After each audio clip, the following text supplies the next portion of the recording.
It's a post-apocalyptic science fiction fantasy horror mashup where a secret government experiment goes awry, and a dimension hole or some portal is pierced into another place or another dimension or planet. We don't really know, and as a result of that, the sort of that plane of existence impacts ours.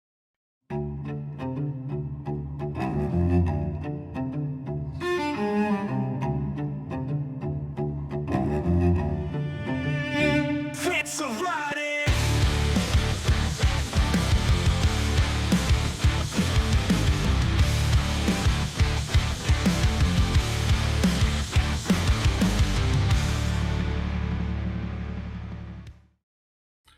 Hey there, Scribbles and Scratches. Welcome to the Fitz of Writing. I am your host this episode, R.M. Johnson, as always, for your creative, my creative edification and your entertainment. Wow, I'm so new to this now. If you guys like our show and you like what we're doing, you want to support the guests, like, comment, and subscribe on all of our platforms. Visit them, find them, do the same. This week, our most humble benefactor and patron, Sir Dr. Duncan Cackleworth, Esquire, has brought us yet another wonderful guest. He invents, he invests, he defends us from the evils of Olympic gold and loves to smash the pumpkins. But most importantly, he is a storyteller, the author of the Infernal Age, Anson Joaquin. Did I say that right? You did. Okay, welcome to the show, Anson. How you doing? I'm doing really well. I'm glad to be here. Thanks for having me on. I appreciate your patience while I did my long opening spiel that Sean hates so much. So the first kind of thing I like to do is I ask guests where their story begins, and I just like to find out how you got into storytelling. Sure. Thanks. I think I'll try to keep it very brief, but, how I learned to read was my mom, reading Tolkien and C.S. Lewis and the sort of Shannara series to me, sort of with her fingers going along the words, and I never stopped reading those books. Once I could read them myself, and staying up late into the night reading, and I've always loved them, and so I always thought that I would write these books, fantasy or science fiction or both, and then as an adult, one night I had a pretty vivid dream about a guy on fire wielding an axe fighting demons in the real world, and it just really struck me as something that I could get excited thinking about and explaining, and so when I woke up, I wrote down everything I could remember about the dream, and then the next couple days just filled 10 or 20 pages of exposition about the sort of the world building, the situation, how did this come to be, and then I was like, well, that's it. That's my idea. That's going to be my first book. So now it's figure out how to actually write it, which was a whole other process. Yeah, it's a whole thing. You have to learn a full-fledged skill set you never thought you'd need. It's funny that you said that it kind of spurred up out of a dream. I had a similar situation for myself, but like by the time I sat down around, it was like nothing was the same as what I dreamt. I do want to quickly follow up. Generally, like when we send out packages, we ask people, hey, give us a little bit of information about yourself. What you sent was probably the most interesting little bit of information I've ever seen. So in it, you said that you've defeated a gold medalist, now a Hall of Fame basketball player in basketball. Yes. I do like to tell people that there are a bunch of caveats to that. Oh, I'm dying to hear them. Yeah, so I went to UVA, and while I was there, Dawn Staley was still there. She was the point guard for UVA. Went on to become an Olympic gold medal winning starting point guard for that team, and is a WNBA Hall of Famer. And I was in a pickup game, and I had to guard her, and she was incredible. I mean, certainly the most skilled basketball player I've ever played against. And she didn't miss if she shot, and I couldn't stay in front of her. So it was a bit of a challenge, but I buckled down and face guarded her, and it wasn't a set offense; it was just a pickup game. So I sort of took her out of the game, and my team won. So I technically did beat her. I think her stats were a lot better than mine, but my team won. So you got to take those W's when you can get them. Yeah. So you also said that you are an inventor. Is that right? Yeah. Technically, I have a patent in my name, one or two patents in my name, and it was a sort of an information systems thing. The company that I work for had this idea that we could build a translational language that would allow a human to quickly categorize, assign metadata to any sort of data stream. And this was sort of pre language models and things, and so the efficiency gained was a lot more important than it would be now. But even now, I think that this sort of technology could be used to help train AI on how we want things categorized. But so it was the company. It never went anywhere. We ended up selling the patents, but someone paid real money for them, so that was fun. I spent a couple of years of my life working on it, so it was fun to see it go out into the world at least. Yeah, and I mean it's not something like a lot of people would just go out and achieve either. So you kind of accomplished a really cool, unique thing there. So you also said like you're an investment executive. Is that something you're still doing, or is that like a prior life, or? Yeah, that's what I do on a daily basis. So I have to find time sort of around that and around my family. I have 4 young children, and I'm married, and so it's finding time for writing and editing and marketing and everything else, learning about the process so I don't make any huge mistakes. Has to find time around all that, which for me generally turns into between 5 and 6:20 in the morning. So that's sort of when I do my first coffee and writing, hopefully. Wow. Although, like I said, marketing and whatnot is also taken its toll. Yeah, I can imagine. Man, I do kind of want to move off that. I don't want to have you talk about your job too much. But you wrote the Infernal Age. You sent us a little bit of that to look over. I will say, I have to give you personal props, because you are the first author I've encountered who has used a word that I have never heard of, and I had to look it up, and it's like right there in the beginning, and it's winnowed. Okay. And I was just like, I've never seen that word, and I looked it up, and I was like, oh man, that's cool. I didn't think I could still be learning new words, but it's not like I know everything, but it caught me off guard.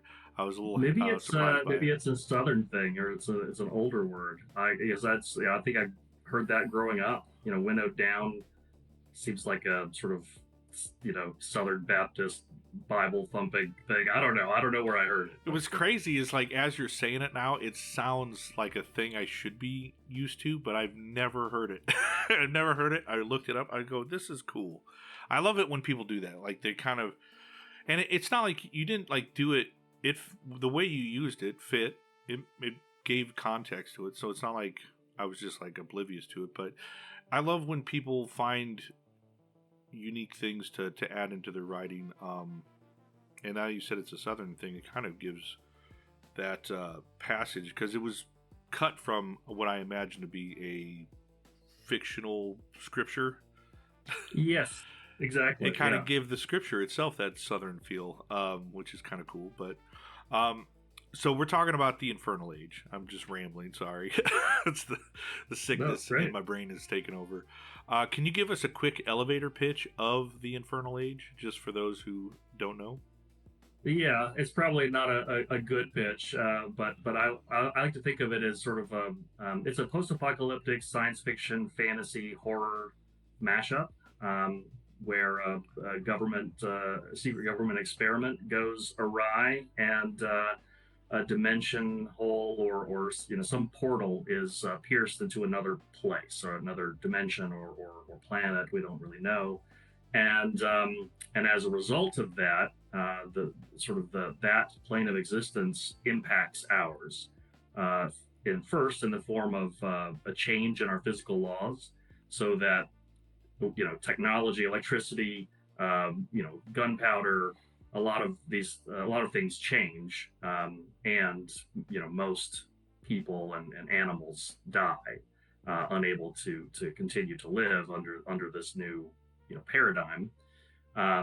And secondarily, although also very noteworthy, these creatures come through as well. Some unknown number of these creatures, which come to be generally known as demons, come through the portal as well. But they're not real. They're just like, they're not real demons. They're just, that's what people are calling them. Well, I feel like there's Jungian stereotypes and lots of theories about, what the origin of these, most Earth cultures have some, idea of demons, and that some people have posited that came from something, collective unconscious, or not. I don't know, but yeah, it's not immediately dealt with as to whether or not what's real and what's not, in terms of whether they are actually demons. The characters sort of argue about it. One of my protagonists just starts calling them demons because they are very demon-like. The other one says, well, they're aliens. They're just aliens from a different place. So, and there's actually, in my opinion, a kind of a funny argument they have about it. But yeah, who knows? I know, but I don't want to tell anybody. That's great. Yeah, don't tell anybody. Let us argue like your characters. I do love that. I love when writers do that kind of stuff. I try to do it occasionally myself, where basically you're just kind of creating a sense of, I don't know, you tell me, kind of thing, and then people get to argue about it, and then someone inevitably is like, well, he's got horns, he's red, he's carry a pitchfork, he's a demon, get out of here, So yeah, I do like that. You kind of went straight into what I was going to go from in there, unless that was just the longest elevator ride of our lives. But I was going to have you break it down a little bit more, but I don't want you to expose too much. It does sound like you revealed a lot, but I know you've got two main characters, right? One is Tam. Yeah, we start off with two main characters, Tam and Gabriel.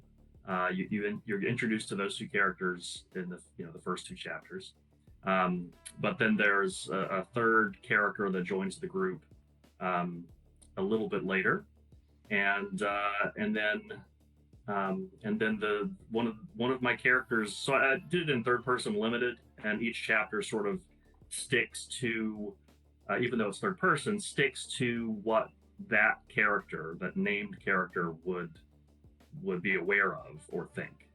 So we're only in the head of one character at a time at all, and limited by that person's perspective. But I call them point of view characters, although, as I said, it's not truly point of view. But one of my point of view characters is actually one of the alien creatures, one of the demons, which it's named itself Hacrix, and I originally wrote that chapter just because, rather than have characters discuss it aloud to share with the audience what these things are like, because they're only infrequently encountered. I wanted to establish for the audience what society was like in the place where these things came from, such as it is. And so I wrote one chapter from this perspective of the demon, and then I thought, well, I'm done with that. I can go on to the human characters, which I was focused on.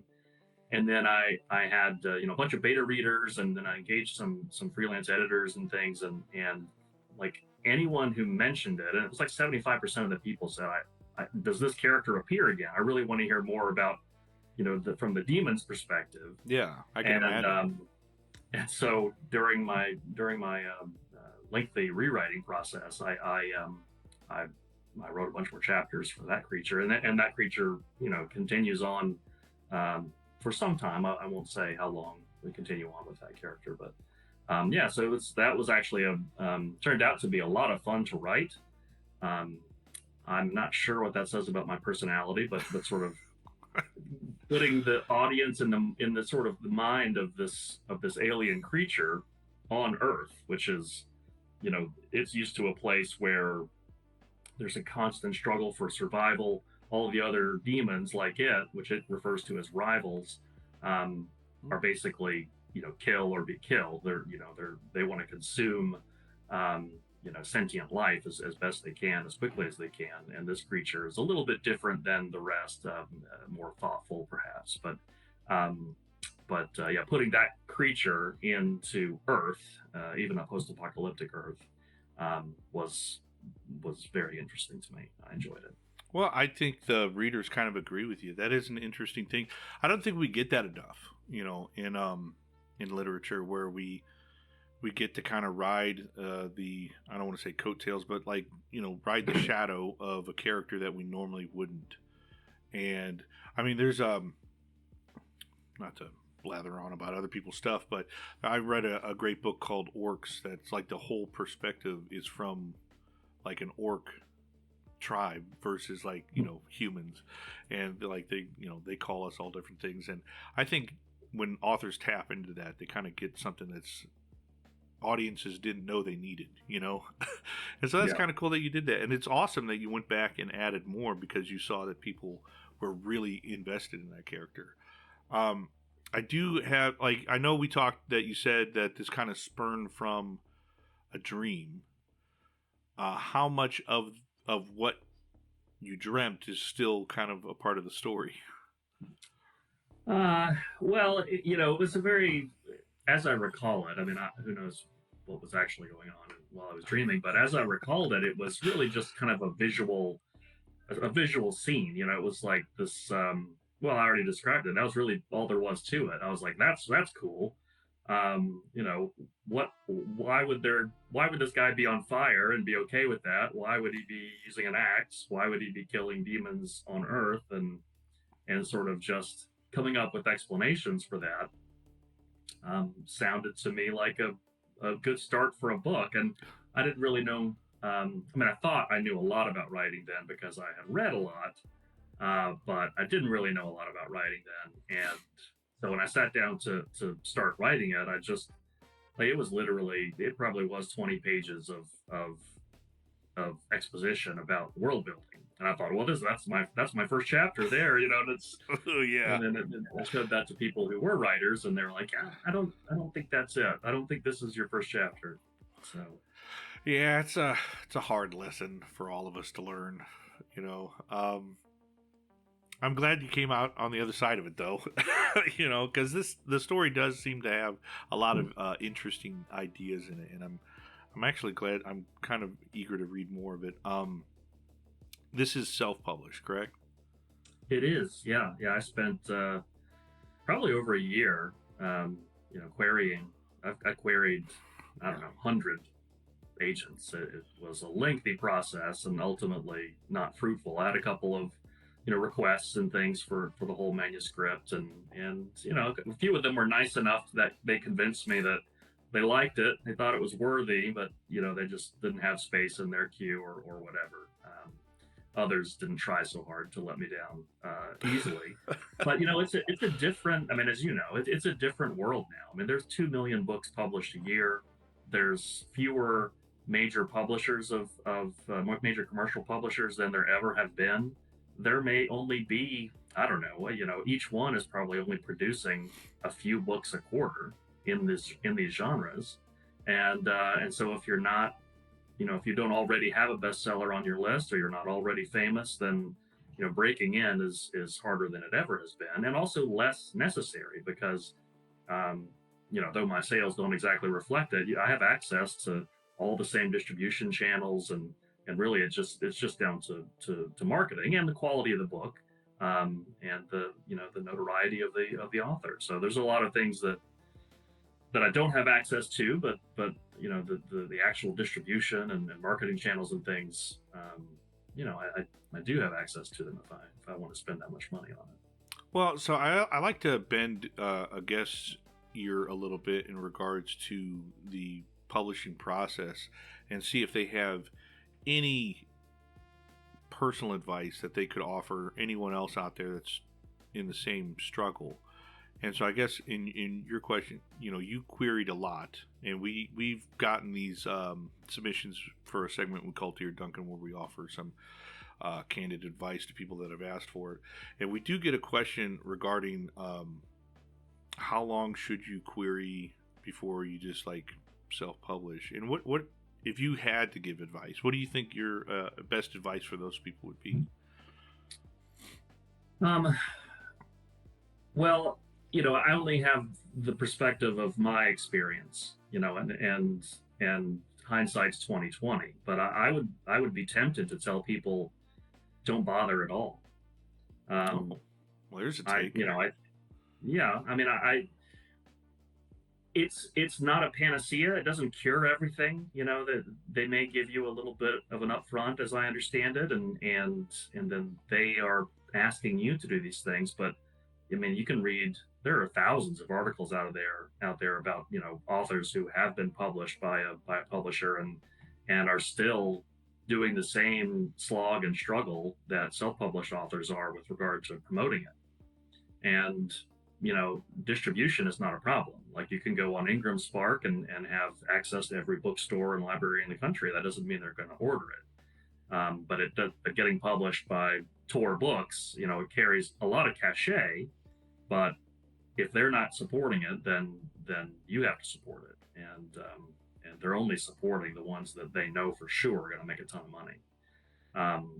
So I think that's well, like I said, I didn't know much about the querying process, so I had to research it and learn about it and then execute on that. And it took, 6 months at least, maybe a year out of my writing time. So I wouldn't recommend it, really. Now, if you have an angle and you think that you found just the perfect publisher and the perfect agent that really speaks to you, or you meet someone at a convention and they express interest. Anybody expresses interest, absolutely follow up. But I would not go about it the way I did, which was, a carpet bombing process where every agent who was open to queries who did science fiction, fantasy, or horror, I sent my thing to. And I think over time, I got better over time, but I think my letter was good. I think the book is good. I think the samples were good. But it wasn't great, at least at that time. And so, it's ultimately, I don't blame them. It's just the way the system is. 2 million books published. Are you going to be the top 6? 4 out of 2 million? Maybe not. Hopefully you would chase that. You would want that. But I mean, you look at so many of the books that are coming out now. I mean, there are the few that these publishers pick, but Dungeon Crawler Carl, independently published. There's hundreds of those. Travis Baldry, independently published, and then a month later, 2 months later, something like that got picked up by Tor. So it's all the tools are there for you to succeed or to have the same experience. I think commercially as you would as a self-publisher, and you skip the step of sending 40 to 75 letters out, for someone to maybe read it and probably reject it. I think the idea of this feels like the new step. Like it doesn't feel like you can go straight to traditional publishing anymore. It feels like the traditional publishers are kind of waiting for you to go self-publish, see what you can achieve with it. If you gain some success, they might come knock at your door, or they might be more interested next time you come knocking, just to prove that, hey, yeah, you can create a book that people want to read. You can market it, because people think like, oh, you get traditionally published, like I don't have to do anything. It's like, well, they still want you to market the hell out of your book, and you have to be good at that. So I do think that's kind of like a new step. So yeah, you might as well just kind of stop trying to query right out the gate and do what you said. Just go self-publish, put your name out there, get in the mud, get dirty, as they say. I do love your cover art for what you sent us. I do love that. Who did that for you, if you want to name drop? So that's Jeff Brown. I went on a number of sites. I have a friend who's in graphic arts, and he turned me on to some sites that freelancers just put their work on, and then you pay the site a little bit of commission on that. But found him through one of those and just loved his work. Just it was that kind of I mean, it was obviously epic fantasy. A lot of his work is epic fantasy, but still has it has a grittier, more realistic Yeah, I was going to say element to that. it, which I thought that fits the tone that I'm trying to capture perfectly. Um, and so it was terrific. He was a joy to work with. Did both covers, probably my future covers as well. Yeah, if you guys, so if you guys see the thumbnail, that's the cover art. We'll definitely put. Well, I don't have a link for Jeff Brown, but if you guys like his cover art and you want to get something similar or something of quality, check out Jeff Brown. So this is book one. What's the subtitle for it? It's book one, Demon Gate. Demon Gate. Book two is out, and you're working your way toward releasing the audio version of it here shortly. If it'll probably be out by the time this airs, so people should definitely go check that out. You wanted to talk about the narrator and do a little name drop for them? Sure, yeah, John Perala, who is a well-known narrator. I actually reached out to, well, going back to the self-publishing thing. So Travis Baldry wrote a blog that detailed step by step the process that he went through. I mean, he's kind of a polymath. He was a game developer and he's a voice actor, and then he said, "Well, I want to try writing a book." So he wrote this book, Legends and Lattes, as a self-published author. I've heard that. Yeah, I've heard of that. Yeah, yeah. Well, it did really really well and was picked up by a publisher shortly thereafter. But he's got this blog up there that details step by step the process that he went through. So I took that blog, I turned it into a spreadsheet, and tracked everything and added a few things that I needed to add on to there, and then tracked my progress and all that stuff.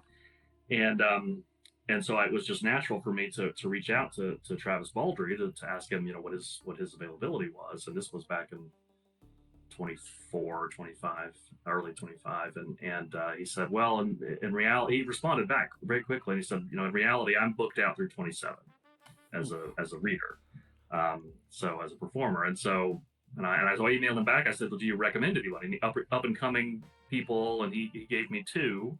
I listened to both of them. One of them I thought was perfect. So that was John Perala. And I reached out to him and he had some availability coming up. And so he did book one for me.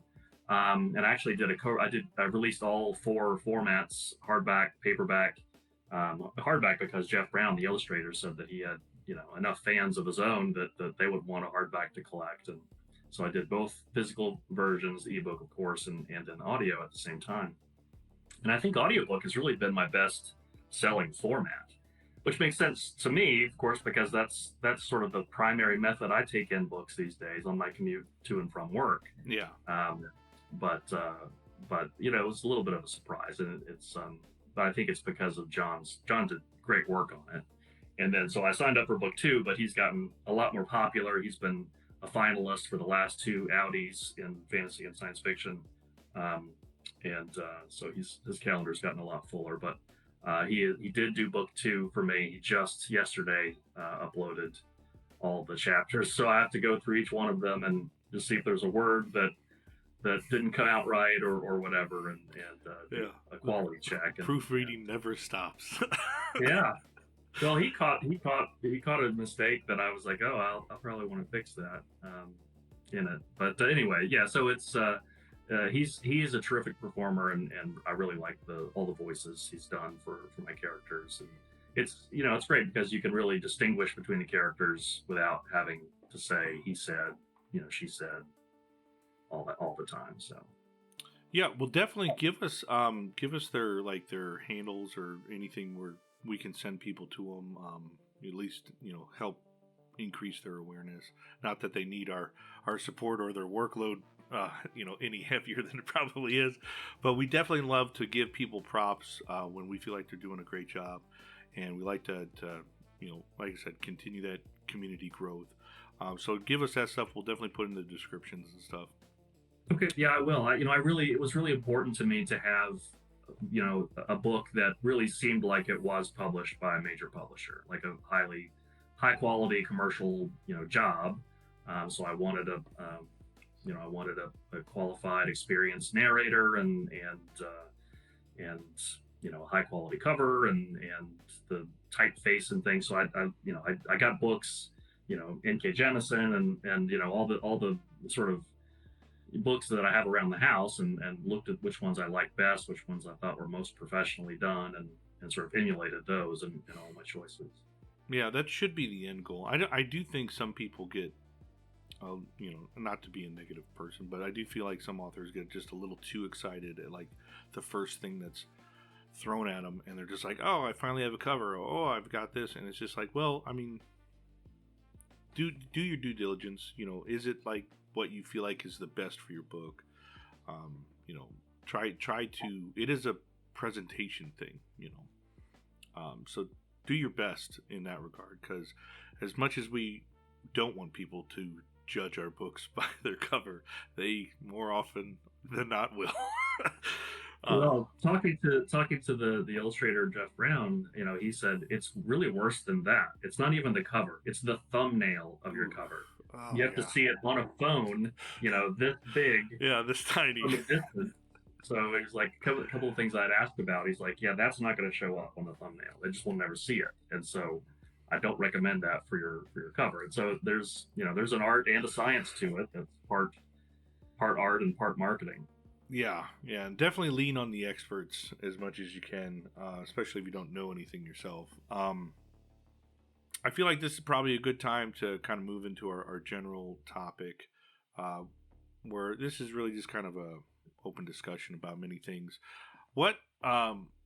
So I'm a fan of like Brandon Sanderson, and I don't know if you know who that is or have like watched any of his lectures, but that's basically how I kind of educated myself on how to write, was just absorbing all this lecture stuff. And so it kind of inspired in me like a real hunger for the craft and like how people do things, why they do them, what they like, what they dislike.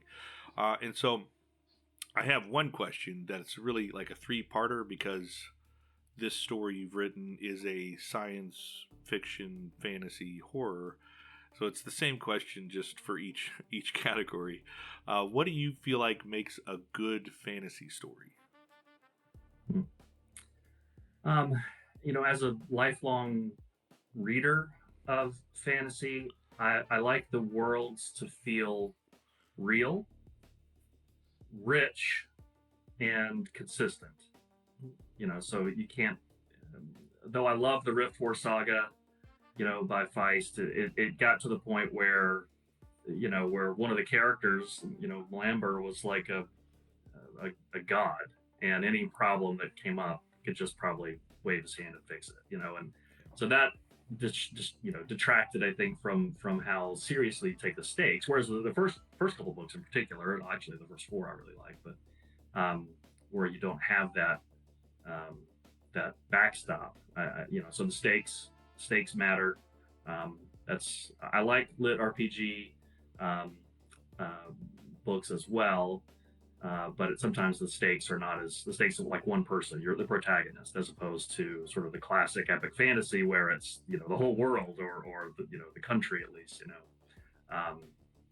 But really just being real. I had a Q&A last night on a Facebook group website, and there I mentioned Thundar the Barbarian. When I was a kid, there's this cartoon where the other cartoons are like G.I. Joe, where everyone is shooting red or blue lasers and no one ever gets shot, as far as I could tell. Like some guy fell off a fence and broke his arm one time, but that's really like the extent of it. So you have that in Transformers, which, I guess maybe they get dinged up sometimes and have to go to the body shop, but it's like nothing bad ever happens. It's all very kid-like. And then Thundar, although it is kid-like and silly in a lot of ways, it's just a dark place, man. This the apocalypse has already happened. The moon is shattered. The governments of the world are non-existent. People have mutated and tribalized, and there's warfare and magic and dark science and gender role stereotypes, lots of things that that are just bad. And just kidding, kind of. And so, and I just really that just blew my mind. I was like, this is so much cooler than all the other stuff out there for kids. And so I still kind of do that as an adult, and everyone does it, or at least recently it's been very popular, like dark reimagining of Batman, which is really good. It was better than any previous Batman. Well, I'm in that school of thought for sure. I like it to be dark, I guess, but not to wallow in, it has to be something you care about and something you can get excited about and happy about. And also as a reader, I always wanted to spend more time with the characters in the prologue and epilogue. Like, you want to get to know the characters. Like, what is this, a fantasy realm we're looking at? And you're not going to tell me, you're going to start right with the big change and then the journey, what happened, like, how was it living before, and I was interested in that. And then after they've, saved the planet or whatever, how was it after that? Like, these characters we've come to know and love, like the Wheel of Time, you spend 30,000 pages or whatever it is with these characters, and then you kind of don't know what Rand has some ideas, but he's not sure what he's going to do. Like, there's the whole thing with the college and all the technology that he's supported, and what happened with any of this, I don't know. It bothers me that we don't know. We couldn't have I know he died, of course, but Sanderson couldn't have spared 100 more pages to talk about, could have spared 100 pages to talk about, what the next age was going to be like. I don't know.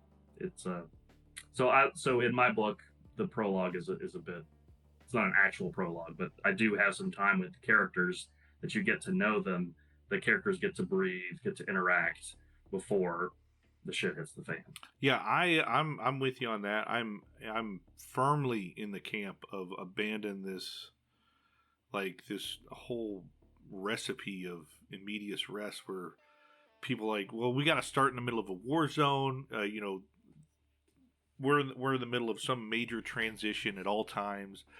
Things are blowing up, and that's where your story starts. I hate that. I come from the time of Tolkien, where he wasn't afraid to tell you a small story before the story actually began, and you got a whole sense of the world and all this stuff. I like that. I like slipping into, especially when it comes to fantasy. I'll leave some other room for like sci-fi and horror and stuff like that, but with fantasy, I like to slip into it like a warm bath. I like a story to just kind of pull you in like quicksand, and before you know it, you're trapped and you're locked in. You can't leave. Well, I answered for fantasy, but didn't answer for science fiction. So if I could do it faster. For science fiction, I want big ideas. I want big ideas. I want ideas that really make me think, that I say, oh yeah, I think it would be like that. I forget the name of him now, but there was a science fiction author who said, envisioning the automobile before it's invented is great.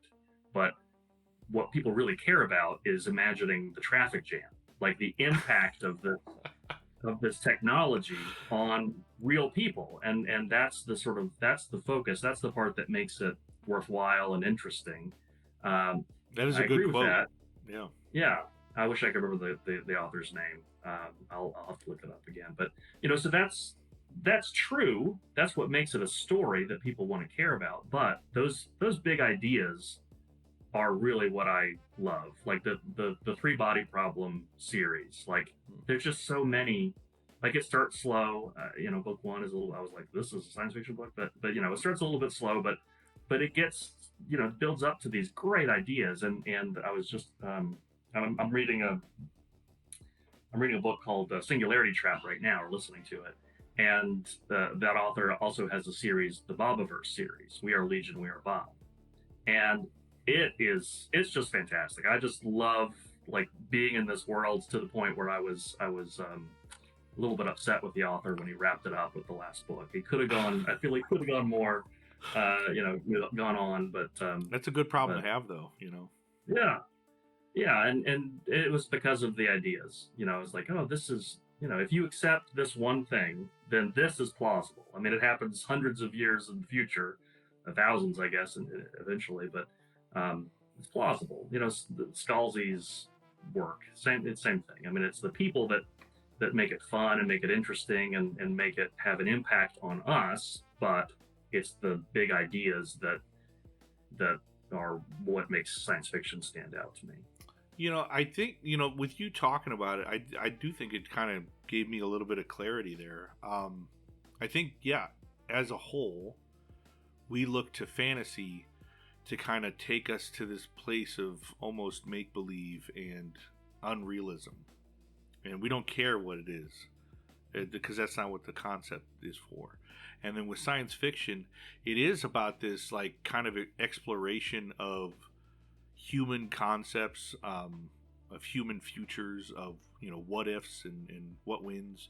And I think that is a driving force. Like, that's what made Star Trek big, was like this whole concept of like, hey, what if humanity got its shit together, and just acted like decent people, and then we put them in a galaxy where people are still out there figuring themselves out. And yeah, I think that's a great way to put it, the way you did. Do you have an answer for horror? Like, what do you feel like makes a good horror story?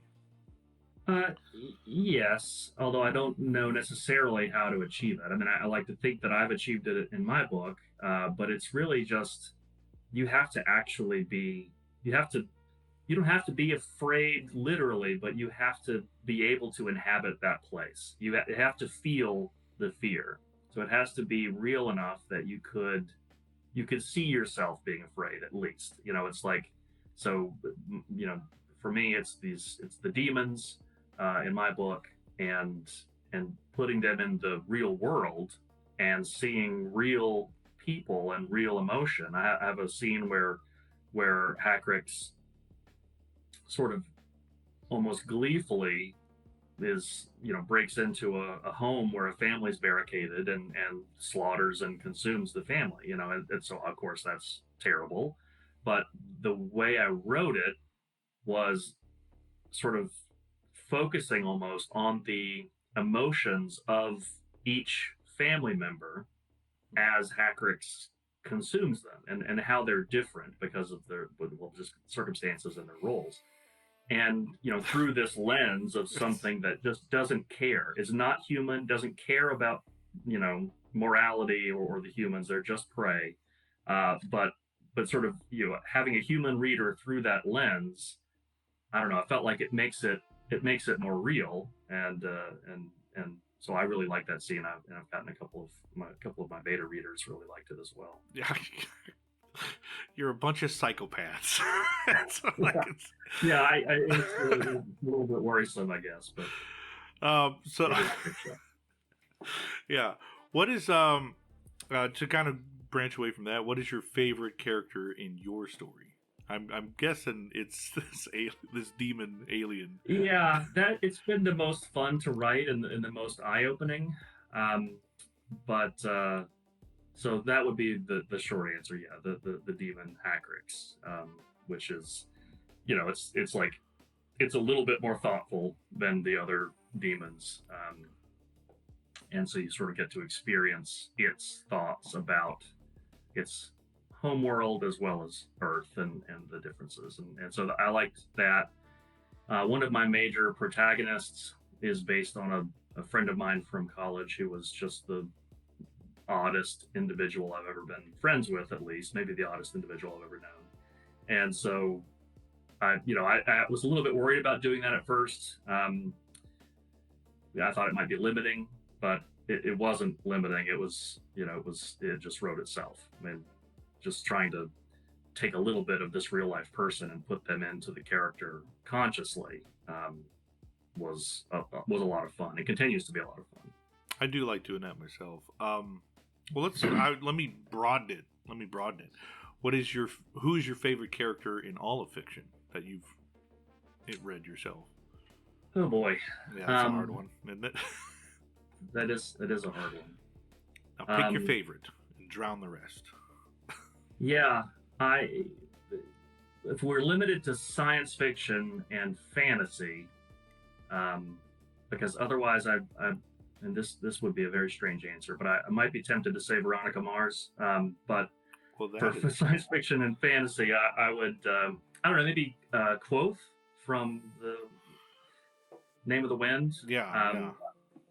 You know, it's in Loch Lamora, you know, similar sort of vibe. You know, it's like this person who had a good life, and then things were ripped away from them. Well, didn't exactly happen that way for Lamora, but for Quoth, you know, having this great life as a traveling performer and with a brilliant mind, and having all of that ripped away from you, and then following him, you know, with this mentality of, you know, it's me against the world, and the world is winning so far, but I'm going to have the last laugh. And so having a character that's very smart, that can figure things out, that surprises people, but yet, you know, it's probably a temptation to have that character just win everything and be main character, as I've heard it referred to before. It's definitely not like that. You know, it's a struggle, and you're struggling along with that character, but you know, thanks to their wits and whatnot. So, witty characters who overcome the odds are the ones that I'm most interested in. Well, that kind of leads into my follow up there, which was, you know, what kind of elements do you like when you're writing? Well, I mean, I guess when you're reading, but what kind of elements do you think makes a strong character? So, like, if you're trying to create one, and you're just like, I really want this guy to jump off the page, or gal, sorry. What elements do you feel like I need to include this in there, and that's what's going to propel them to be super strong characters? Yeah, I think the easiest answer is an interesting flaw. I think that, and maybe that's shorthand, and there's probably a much larger logical framework around that would provide a more elucidating answer. But for me, I think the easiest way to get into a character is to have their flaw be interesting, or one of their flaws be truly interesting, something you could think about. You know, like, you know, someone who has this. You know, some people call it the tragic flaw. Um, you know, and so, and for my main character, Gabriel, um, when my first draft, he was very boring and very vanilla, and I think a lot of main characters sort of have that, where you, as a novice author, you want to put yourself into them mainly and have them be good at everything and whatnot, and that just didn't work. And so when I reworked the book, you know, figuring out what his flaw was, you know, for him, and that unlocked a whole, you know, subtextual element that might be the most defining element of the book, it's not just metamorphosis, it's rage. I had one editor go through it, and it's the person who was most unlike me, who was the most abrasive, who didn't get what I was trying to do a number of times, but she really unlocked it for me. She was like, "This book is a treatise on toxic masculinity." Well, I try to stay away from politics generally, and when I do delve into politics and philosophy, I try to bring a nuanced, you know, balanced view to it. But at first, I was very offended by that. But then, as I thought about, you know, what she was saying, it kind of clicked for me. You know, so not to spoil things, but there's a connection between Gabriel and the demons, and you know, when he lit on fire, and eventually there are more obvious physical clues as to his connection with the demons, and he's worried about it himself, and sort of the whole, you know, post-apocalyptic vibe with, you know, what defines humanity, what defines morality under these exigent circumstances. You know, the world's fallen apart, there's no law, there's no government, but how do you treat other people when they might, you know, they might be dangerous, or you know, or not? And so and they're desperate, you know. And so dealing with those questions is something that's always been interesting to me as well. And so I put all of those things into one book, and you know, figured out a way they could work together. I really like the way you said that. I think, man, Sean and I are gonna have to do a AOT on that one time. I think it's a really interesting idea. Is like, if you go back and you look at all these books that you've read, no, not just books, like any story, really, and in any medium, when you've read it, at its core, there seems to be a question or a series of questions that's being asked, and the story itself is kind of an exploration of the answer or potential answers.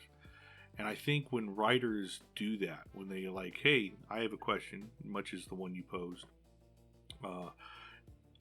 let's try to answer that, or just kind of explore some potential answers. I think those stories resonate so much deeper, and so they have so much more longevity in history than those that don't. And I really like the way you said that. So I'm just throwing that out there. I don't know how I'm gonna end that, but that was just me being thankful for your answer, I guess. Well, yeah, thanks. Well, don't sound too excited about it.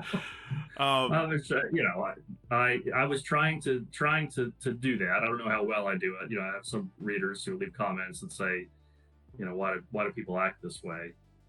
And there is an answer. I have an answer for it, but I didn't want to just the characters know what they know, and they don't know what they don't know. So. Yeah, I think a point of why I was bringing that up and celebrating the fact that you said it the way you did and asked the question while you're like explaining it is primarily because I have read a lot of stuff where questions aren't being asked, and they're just like, I have a cool concept of like things coming from other places.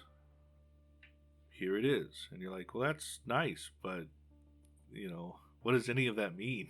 Are we just finger painting here? Because that's fine if we are, but it's not. The stories that ask questions or try to find an answer to a supposed question, I do find that they kind of stick with us longer. And I think that was where I was going with that. I just had ADHD and sickness affect me, and I couldn't bail out of the question or the statement I was making. So I apologize for that. So this is the big question. This was on me again. I meant to send this in, when we gave you the, hey, this is what our thing's going to look like. And, I meant to put in this big question so you could prepare for it. I didn't. So I apologize if you are unprepared. The big question is, what drew you to explore the speculative concepts in this story? Oh gosh. Yeah, I know. I wish you would have been prepared. Yeah, so there's a bunch, and why I wanted to explore the theme of masculinity, at least with one of the characters, is what's really an homage to Heinlein. When I was a kid, my parents were divorced at a very early age, and didn't have a lot of male role models in my life at the time.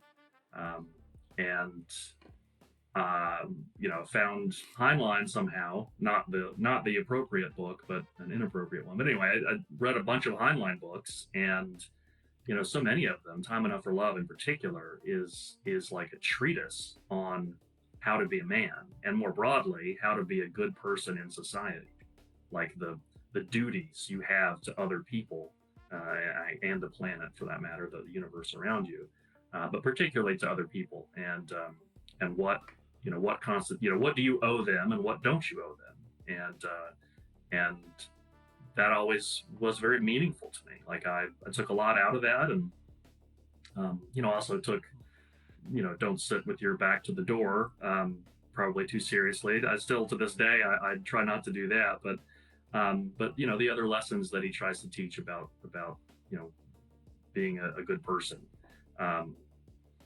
Meant something to me, and so so when I wrote this book, I wanted that element. I didn't want to hit it over the head quite so hard, quite directly, but examining the behavior of these characters, and they do talk about it is a question. It becomes a question in the book about Gabriel's sanity or his humanity, and which that's not new ground, but it's something that interests me. It's what I liked about The Walking Dead. I tell people when that show first came out, I didn't know about the graphic novels at the time, but when the show first came out, I'd say when people say, "Oh, I don't like zombies. I don't want to watch any zombie thing," and I was like, "It's not about the zombies. It's about people. Yeah. It's about what constitutes humanity and the appropriate code of conduct in these circumstances." And it's just an interesting thing to think about. So that's sort of the answer to that one. And then metamorphosis. I mean, I think metamorphosis is something that is on some level, I think, interesting to all of us, because no one, I don't think anyone is happy just being stuck. Like, you're always moving to something. You always think, I could do this, I could be that. And but we have all experienced change, and change is not always good. It's always into the unknown, because you can try to steer it, of course, but you don't really know how it's going to feel and what it's going to be like. And so all of metamorphosis is interesting, from that perspective. So those are two concepts that I hit pretty hard, and then the themes of predation, contrasting the demon's behavior with human predators, and it's, I think most of the characters in the book would agree which one is worse. The demons are the demons are hungry. We're their prey. That's what they do. But they're honest about it, whereas it's not quite so neat with people. Yeah, it's always humans. If the question is what is worse, and it's humans and something else, it's always humans. We are the worst. Yeah. Well, I wondered. I've been thinking about that question a lot. I did a Q&A recently, and I posed the question. I guess it was a takeover website. I posed the question to the group. Do you think first contact with an alien species, or first contact with a fellow group of survivors in a zombie apocalypse, which is more likely to end in violence or to immediately result in violence? And for people in that group chose aliens. I think the standard answer is humans. I feel like, because we're all humans and we all share the same needs, more or less. We need food and shelter and whatever, and so we're fighting over finite resources. Whereas aliens, we don't really know what they're. I mean, I guess sometimes in some stories, they're here for our water or our people or whatever. Meat. I don't know what they're here for, but you would hope that it's hope. They just want our, I don't know, aluminum. Something we could spare it. Maybe. Oh man, I would love to read that. I'd love to read that. They just came here for our aluminum. That'd be a great story. That'd be unique. Yeah. Aluminum. I think I would rather encounter a ravenous leprechaun in the woods than a pack of strangers that are human. I think my chances would fare better. Can you give everyone a quick rundown of like where they can find you so they can look you up and support you? Absolutely, thank you. But the thing that I use most is probably Facebook. It's Anson Joaquin 1984, and I post there more. I do have a website, ansonjoaquin.com, that I don't keep quite as updated, but it is up to date as well, more or less. I'm on Instagram too, I think, although it's much more demanding. They're like, the picture's not the right size. I do have to. I figured out how to fix those, but I only got back into social media, just to try to support the books. But yeah, book one is available everywhere. It's in all formats. Book two is for the ebook is exclusive to Amazon right now, but it's also available in hardback and print. And keep an eye out for the audio version. Yes, audiobook will be out soon on audible.com. It's on ACX platform. I've got credits. I want to pick it up. Yeah, I think it's good. Book two is more. It's I tell people it's if you like book one, book two you should like it too. Although I will just offer the caveat that the Publishers Weekly Book Life reviewer, I only got one review for book two, and they liked it a lot, except they felt that the sex scenes were a little too lengthy, I guess, too detailed. So there is that. If you're if that causes you to turn away, sorry, I guess. But yeah, How so long does book it two take? is more of everything. How long does it take to read? Like 5 minutes? 5 minute sex scene. These people are like, I've it's not too timed long. it. I haven't timed it. Too long. Well, I guess we know who's getting some and who's not in regards to those reviewers. I apologize for coughing into the mic. I do want to take this moment to just remind everyone that we at the Fitz of Writing do have a contest going on right now. It's the Incredible Contest. Anyone can submit as long as your submission has at least 2 rounds of edits. Sean and I will pick. We'll help pick the winner with our special guest judge, Kimberly Huther. She will offer the winner proofline and copy editing for 30,000 words or half the book, whichever one comes first. And that's going to be running all season long. Keep an eye out for it. Make your submissions. All of that stuff will be in the description. Teletales. Keep an eye out for Mr. Joaquin, as my co-star would like to say. Joaquin. His Teletale will be... It should have released prior to this. Go find it. I do love the little story he gave. I think it's excellent. It's very It was interesting. a challenge to get it short enough. Yeah, I told people, like, we've had someone that submitted one that's like 900 words, and they were like profusely apologizing. I was like, it's not a hard and fast rule. We just didn't want you guys to feel like you had to give us a book. We were just asking for something, you know, if you wanted to participate. And so people are struggling with the little 700 word count I gave. I was like, I didn't think it was going to be that much of a thing, but I liked what you gave us. I thought it was interesting. Check it out. It's got audio, a little bit of video on there.